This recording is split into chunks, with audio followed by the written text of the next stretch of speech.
ഞാൻ റീറ്റ സ്കൂളിലാണ് പഠിച്ചത്, കോയമ്പത്തൂർ ഡിസ്ട്രിക്റ്റിൽ.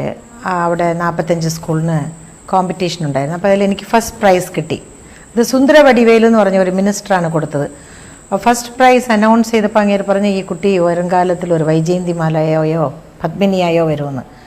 അപ്പോൾ എൻ്റെ ഗ്രാൻഡ് ഫാദർ പറഞ്ഞു, അങ്ങനെയൊക്കെ പറയാൻ പാടുമോ, ഞാൻ സിനിമയിൽ വരാൻ പാടുമോ എന്നൊക്കെ പറഞ്ഞു. പക്ഷേ അത് ഒരു അനുഗ്രഹമായിരുന്നു. അപ്പോൾ നമ്മൾ അങ്ങനെ ചിന്തിച്ചില്ല.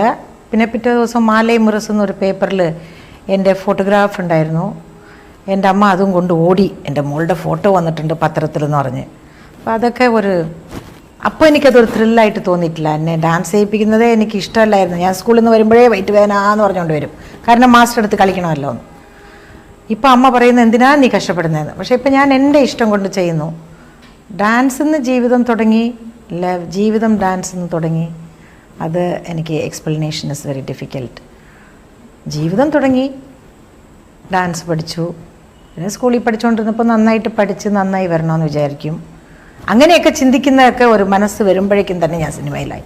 12 വയസ്സ് 6 മാസം, 8ാം ക്ലാസ്സിൽ കഴിഞ്ഞിട്ടില്ല. അപ്പോഴേക്കും ഞാൻ 12 വയസ്സ് 9 മാസം തോന്നുന്നു പെൺമക്കൾ എന്നുള്ള സിനിമയിൽ 7 പെൺകുട്ടികളിലെ 5ാമത്തെ 6ാമത്തെ പെൺകുട്ടിയായിട്ട് ഒരു ചെറിയ പെണ്ണായിട്ട് അഭിനയിച്ചു. പിന്നെ ഞാൻ ചടയെന്ന് വളർന്നു.